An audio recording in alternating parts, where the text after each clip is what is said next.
Laughing Monkey Music Show today on Stevie D. How are you, man? Hi, I'm Sean, and welcome to Laughing Monkey. We're on today with Stevie D from the infamous Buckcherry. How you doing today? How are you, Sean? I'm doing good. I'm doing good. So you're actually in the studio last day. Yes, sir. You've been talking about it on Facebook a little bit, Yeah. intermittently. You guys had a little thing, a little update. Huh? How many songs? You guys know how many you're gonna do for the album? Where you guys at with that? We're gonna do a 10-song album like we normally do. We Hmm. got together with Marty Fredrickson at a couple points in this past year to songwrite, and then we also demo at my studio in California. And we wrote, I don't know, maybe 20 plus songs, and we always whittle that down to 10 songs. So I would like to tell you the name of the album, but it's not named yet. But it is the 11th album for Buckcherry. But it will 11th. not be Volume 11. What's that? But it won't be Volume 11. Um, No, it was. Actually, last time we did this, one of the times you gave me the name, and the name changed anyhow, so it doesn't really. It's too early Yeah. in the What did baking what did period. what was it before? What was the No, last one? this was two before. Actually, no, I remember it was for the Hellbound. It was me breaking the barriers, I think. Something like that. Oh, Breaking the Barricade, maybe. Barricade. And I think that was around, I think you guys changed it, probably what happened, all the Yeah. protesters. That seems like a good idea. Yeah. I mean, well, it works out. It That was worked. my thought. I think Hellbound's a better name anyhow. That's good, Yeah. better name. Yeah. So More rock hang and on. roll. Okay, hang on. Okay. But So yeah, so we're gonna have a 10-song album, the 11th album, and it will come out probably next year, spring sometime. But before that, we're gonna release in January. We're gonna reissue the 20th anniversary of our 15 album, where Crazy Bitch and Sorry, that's the album they're on.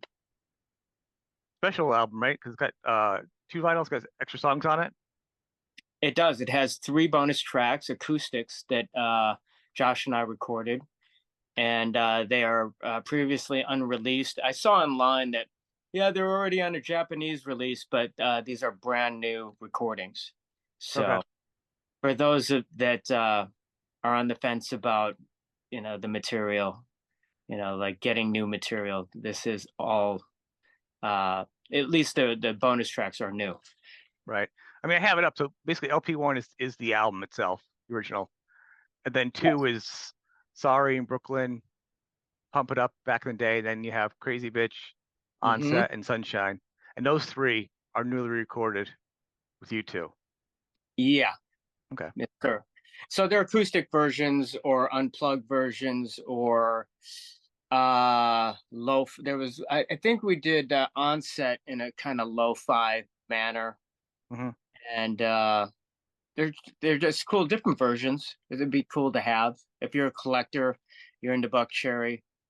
These different versions are cool to have.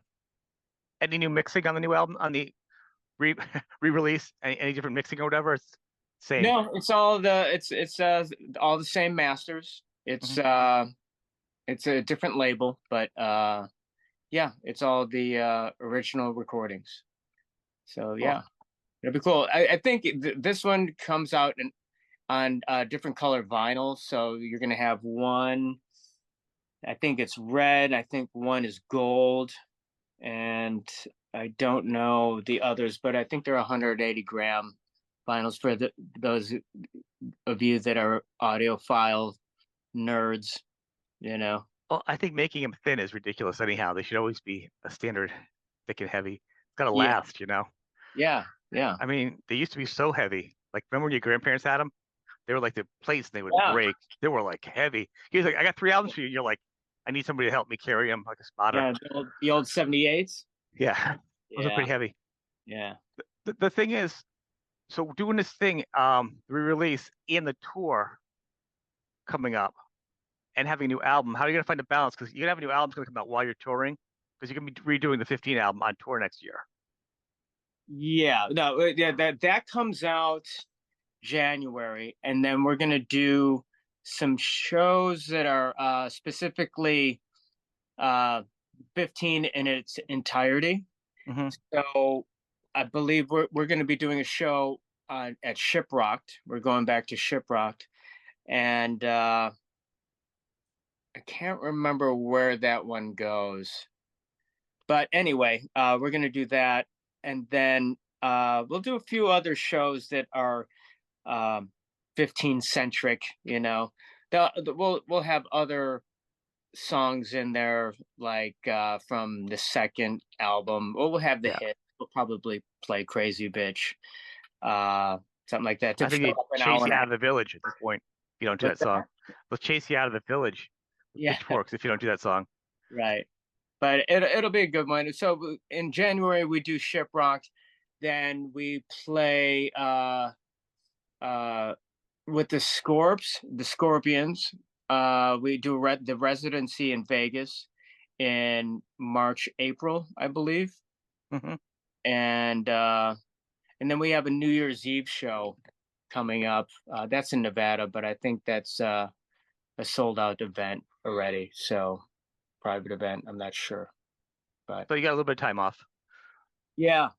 So what we're gonna re-release the 15 album in January, and then um the 11th Buckcherry album will come out springtime, I believe. Okay. Yeah. How's it comparing now? Like, when you're writing so many albums, because you guys are getting pretty steady about writing your songs. You have a process. Marty's been doing, oh, what, a couple albums now. How far is he? 4 or 5? I mean, he's Well, he originally he's been with us for we've known him for a very long time. So um about 20 years ago, he co-wrote Sorry, hmm. and then produced the Black Butterfly album after that. So we've known him since then, but we got together with him for the Hellbound album. Is that Okay. right? We reconnected, and in my opinion, uh, we've done some stuff sonically and musically that's been really great. And I love the process. I love coming here and working with him. It's such a I don't know, inspiring kind of Mhm. environment. And there's a lot of history here at the studio, and the vibe here just is real conducive to creating.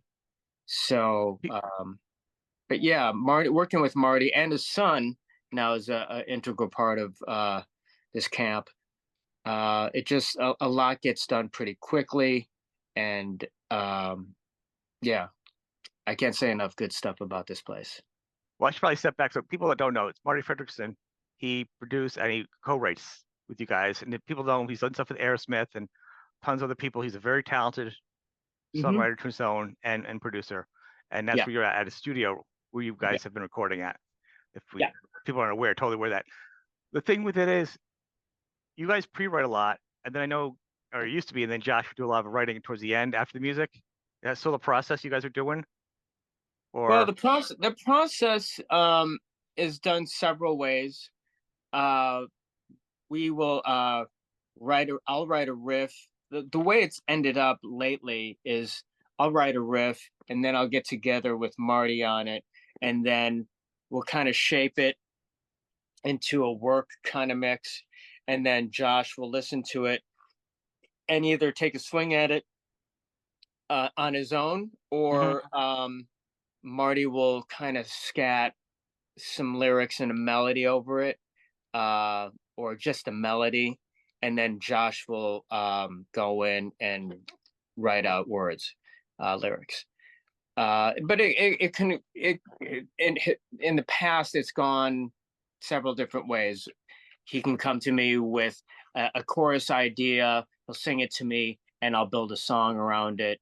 Uh, Marty's even come to us with I've got this riff and this kind of melody on it. So everyone contributes, the three of us, and we just once we get an idea that Josh connects with, then that's when we start running with it, you know. Now, are you guys writing like the bass tracks? You mentioned half the band's already gone towards the beginning, right? With on your little your video you guys did in the bus, you and Josh. The band came in, laid down their basic tracks, and then you guys stayed afterwards. And Yeah. usually most people there's usually like a dummy track laid down, the drums and the bass and rhythm kind of build on top of it. Usually the Yeah. vocals go on towards the end, and guitar, lead guitar, you put little nichey fun things on there, the dressing Mhm. on it. So usually the bass and the rhythm section usually the first out of the studio, usually within a day or two. Usually most Yeah. recordings for most bands. How is Well, this? How are you guys doing it? if there's a considerable amount of preparation before uh we actually get in here to track the album, right? So we'll spend the year um writing and demoing songs, and then we'll pick out the songs we want to focus on, and then I'll make a demo of the 10 songs and give them to the rest of the guys, Hmm. Callie, Francis, and Billy. They'll learn the songs and kind of their what they want to do, their parts, and Hmm. then we'll all fly in.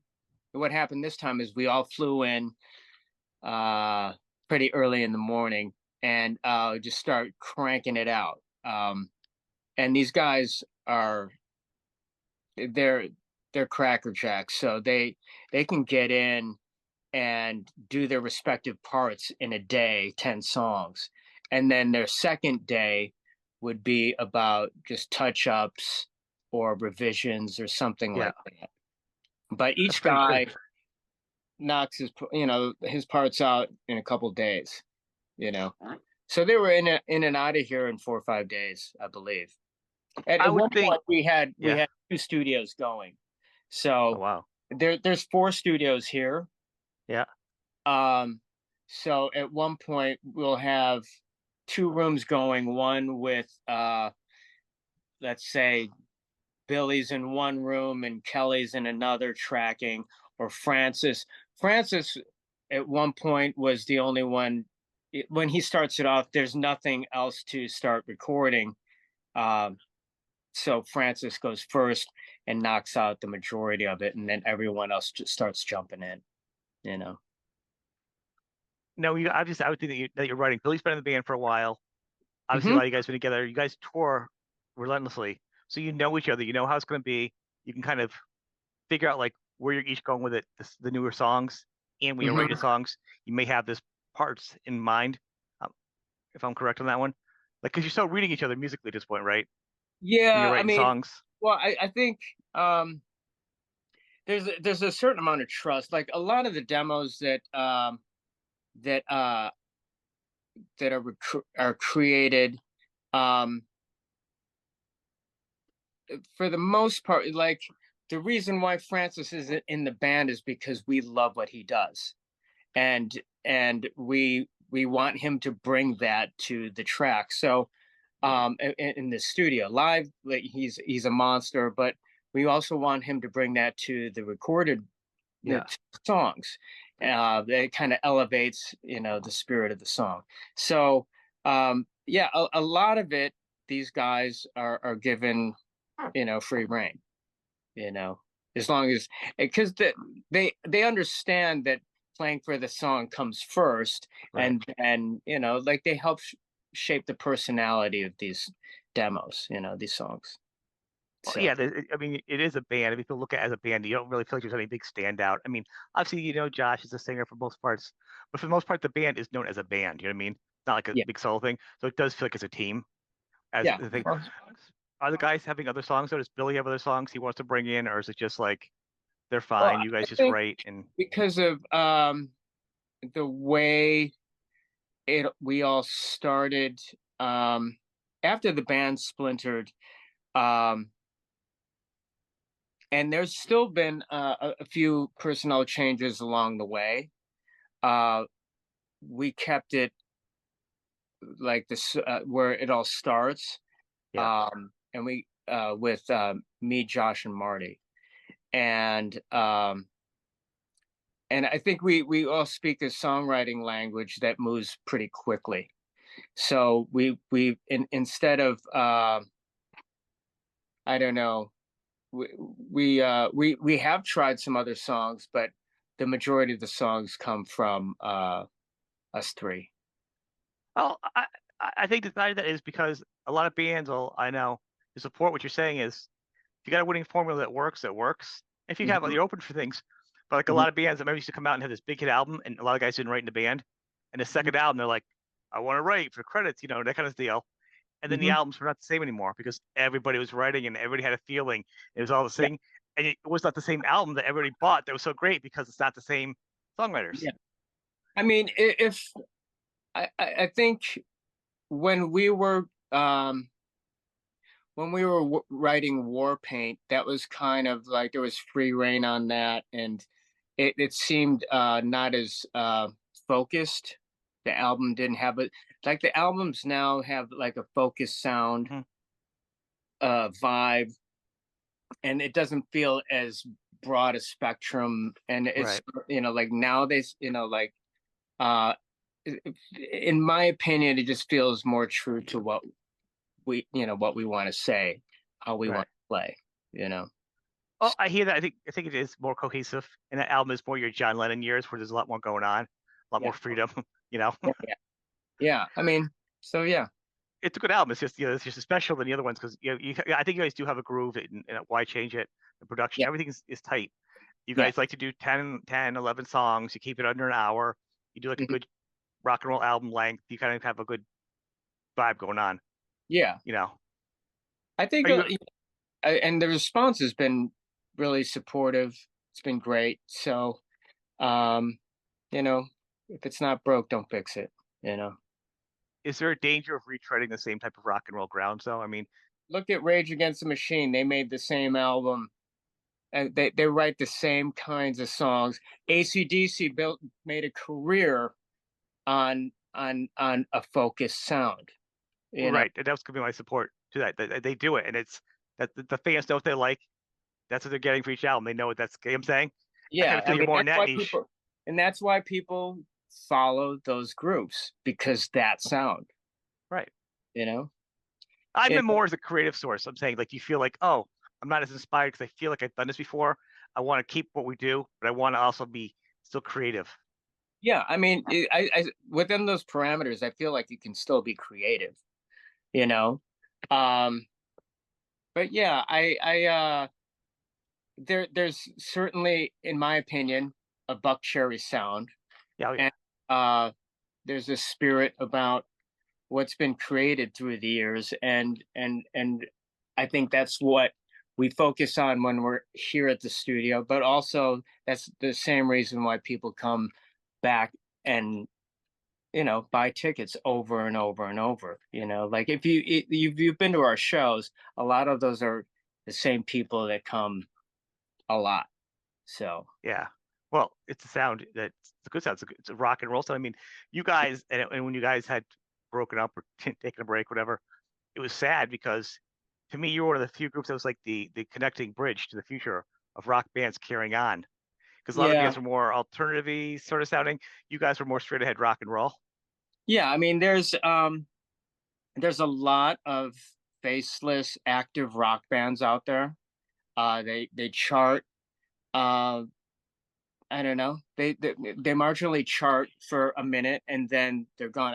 We've seen it thousands of times in the last 20 years, Right. and it, and unfortunately, those those spins on radio don't really translate into ticket sales a lot of times. So um, I don't know. People ask me, "What's your idea of success?" And we just had lunch with our agent, and he's like, you guys can pick up anytime, anywhere. You have a catalog of songs that people Hmm. have connected with that are not like active rock. They're not what's on going on the radio right now, Right. and we can fill a house full of people. You know, and that's what we've been doing for the last 20 years. it's So funny to say 20 years. I mean, I think it's success for any band, but in reference to you, that you can play and pay your bills for a living, and you're quite successful enough that at 20 years now, you actually have some considered legacy type music. Plus, you're yeah, still producing original music 20 yeah. years into the game, and you're still Thank being able to God. play and So fill, grateful. You and know, you're like opening for the Scorps. I mean, how that's success. yeah. I mean, well, that's success. But what to me is that with the fact that we get to do this Right. still, make new music, keep playing, and people are filling these venues. You know, that's success to me. You know, like not everyone gets to have that AC/DC career. Not everyone gets to be the Foo Fighters. Mhm. You know, we've carved out a little niche for ourselves that has it put kids through school, shoes on their feet, kept kids in travel ball. So buys guitars, buys houses. So um, I'm truly grateful. Guitars. You're a great guitar player. I enjoy your playing of it, and I love to look forward to seeing what you're going to bring onto each album, how your solos change a little bit, what Mhm. feel you got going on. I Yeah, feel it's kind of very. You do also have a very a continuity with your solos for each album and a style. Maybe you're yeah, sticking to a few guitars or something. yeah, Am I true on that one? Am I feeling kind of right? How it yeah. feels when you're I think like before, I think right after, I think Hellbound was real Gretchy when Mhm. that came out. This one, I kept it Les Paul. Now I have a '68 that's just a monster. I love Mhm. it, and I used it pretty much for the whole album. The only other guitar I used was an SG Okay. because there's obviously that's part of our sound too. That Angus kind of Yeah. right. Crunch.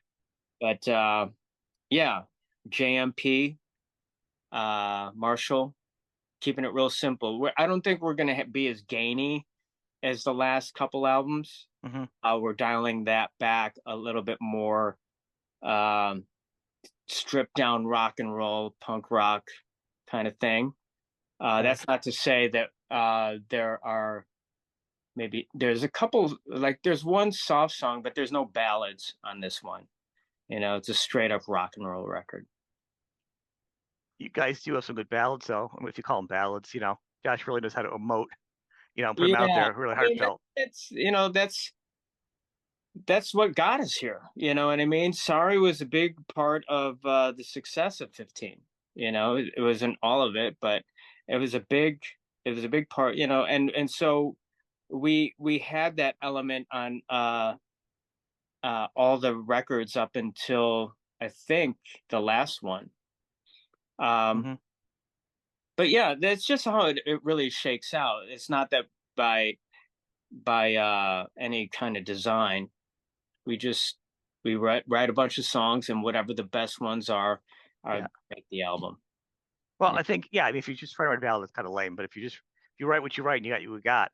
I mean, yeah, I mean, uh, Dream On and the Don't Miss a Thing for Aerosmith. We'll talk about them. That's what pulled them forward to get them in a spot for all the other big rock songs, a yeah, platform. yeah, It's just part of the vehicle. yeah. It might be It's the front, but it's it's not the part whole of the whole truck. story. So yeah, I No mean, one's, we're still gonna play "Sorry" live. yeah. Um, we've had some other ballads that oh well, "Feels Like Love" is kind of a ballad, and that was on the last album, but there isn't one like those two on this one. There Hmm. there's a lot of upbeat. There's some slow BPM songs, but nothing traditionally a ballad, you know. Yeah. When you play live, so you got the new album coming out. When you do the album, are you going to be doing the singles in with? I mean, because you have so many songs now Yeah, that a lot. are singles and A hits. I mean, lot of we're talking songs. like Foo Fighters. I mean, like literally, they have to play like a greatest hits album. That's where you guys are at now. It's literally your set. It's just We all had your we hits. had we had a to give you an idea, we had a greatest hits album like 5 albums ago. Right. Exactly. So my point is, how at this point, how are you going to bring it in? and not have a 5 hour show or 2 nights at the, some Yeah, gig well, to mix it I up and well, bring in new what songs. this is how we do that. I mean, we always have to play the obvious songs, like Crazy Bitch, Crazy. Lit Up, Right. Riding. So we usually pick the songs that were most visible from each album, and then it leaves like a handful of slots for the new material that we're promoting. So that's Okay. how we usually um, and then Josh, depending on how he's feeling, is the one that he's the one that does the set list each night. So, but yeah, I think it all works, you know. I always wonder, so as an artist, are you guys also looking at, and the one thing that actually Spotify and the such streaming can be good for? You can see your streaming numbers, who's listening to what songs, like literally on, Yeah, on YouTube radio or music, whatever. You can see on the last album which songs were streamed the most. yes, You know what I'm saying? yeah. Does that play into the decision process also? Because I mean, that's evidence right there. Like, It what songs are sometimes more does, popular? sometimes does. Um, but it's also like those songs usually were the video songs. Hmm. So those were promoted a little harder. Okay. Those were singles, so they're gonna have more streams. They're gonna have more views. So, but yeah, it all plays a part. It's rare that we play a song unless it's from 15 that that we play it uh if it didn't get a lot of attention. You know. Like there was a single that did pretty well called "Don't Go Away" on the Black Butterfly album, and we haven't played that in years. And that Hmm. was that. I think that had a lot going on for it back in the day. But I think pulling out songs we don't know that are old album songs are kind of fun to dip in as a fan at a show when a band sure, does that. You're like, sure, oh my God, I can't believe they're playing this song off this yeah, album. yeah, Like, yeah. that's kind of fun because then you go back and you listen to the album, you go, oh, this album's a treasure. Like, it Well, leads you I into mean, a journey. yeah, that's what the whole 15 anniversary is going to be about. Dipping it, we're going to play that album in its Mhm. entirety. You know. I still think the album gets played a lot, though. I think everyone loves that album. It's a good album. Yeah, I mean, it was our biggest album, I'm grateful that people love it. Yeah. So Well, proud of that so album. well, you're gonna be playing all of it. You have to check the website now and see how much you're Yeah, playing and get that yeah, corrected. yeah. Um, on your break, are you producing? Between stuff now. Are you gonna be doing Yeah. producing? Yeah, I'm songwriting. I have a co-pub deal with Round Hill. Okay. And Round Hill is the company that does Buckcherry. That's who signed us. Anyway, I've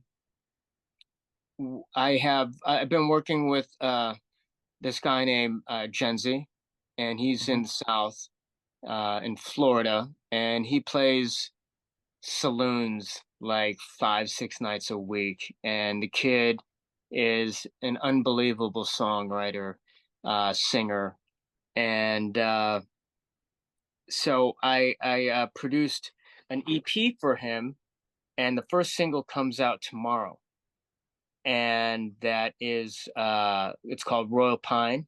It's kind of a Christmas song, a Christmas themed song. It's not I don't know, it's not the happiest song in the world, but it's got a message. So tune in and check that one out. There's 4 other songs coming from that EP. Hmm. Then I wrote a bunch of songs. Another country guy named Noah Garner that's signed to and there's Marty has an imprint on Virgin, and that's coming out at the beginning of next year. And I'll be writing between here and Nashville. Here, this is Nashville, in LA, in Nashville, Yeah. because they have offices in both spots. I'll be writing stuff, when Buckcherry isn't on the road. So And you got to rest a little bit, right? Recharge your batteries. yeah, I mean, yeah, I try and rest as much as I can. And then when I'm home, I'm full-time dad. Right. We've been uh for the past year now, we've been doing a lot of baseball, travel ball for Strike One Academy there in Southern California. Fantastic operation there. Can't say enough good stuff about it.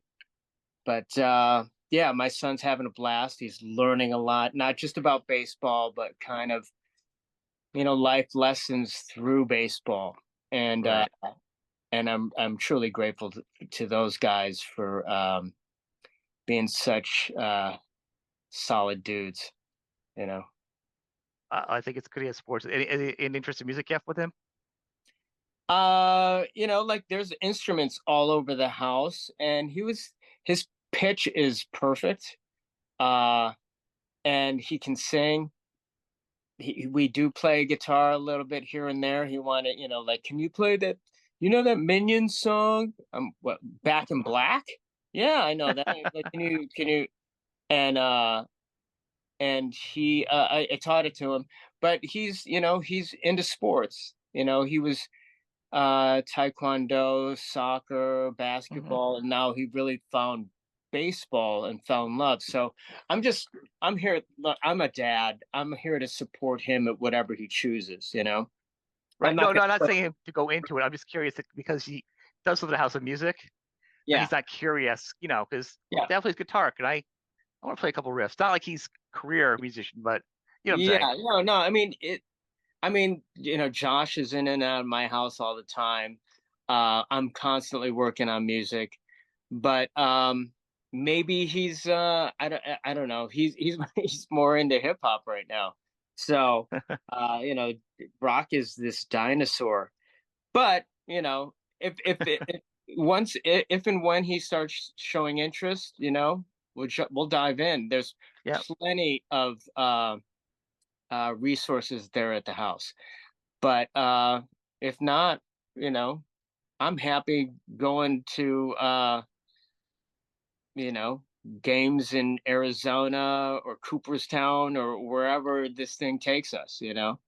So I like that. I like that. That's good. You can find a balance between yeah. the two on the road. Have you taken him on the road with you at all? Has he come out with you? Yeah, I mean he there was a tour. He's been here I think for the Hellbound album. Hmm. Uh when we played with Aerosmith, he was out with us. He'll be there at the Scorpions. Yeah, he's where were we, if you watch Radio Song, Hmm. um that's Beautiful video. The lighting in that is so great. he's there Is he? um for that. So yeah, he does come out um when there's no school. Right. Of course. I mean, it's just going Yeah. to dad's work and getting an idea of what you do when you're not around. It's Yeah, kind yeah. of No, it's he kind of knows. nice. Yeah, he's even been on stage with us. Oh boy. Like we did a show in Hollywood, and him and a buddy came up and sang the Christmas song with us. So Like gang vocals. That's cool. I know Josh is I think his daughter came in and sang it one time too online. I think I saw it somewhere. So I know artists do bring their kids up, so it's kind of cool thing to do. yeah, Uh, yeah. Josh is into it. Like he brought, like, they were watching at the side of the stage one night in California, and Josh brought the kids over to dance with him in at the end of the set. That's cool. okay. But thank you so much for having me. No, And I'm glad we could do this. yeah, let's do this again closer to the release. Yeah. All All right, man. right. All Take right. care. See you, brother. Thank Bye bye. you.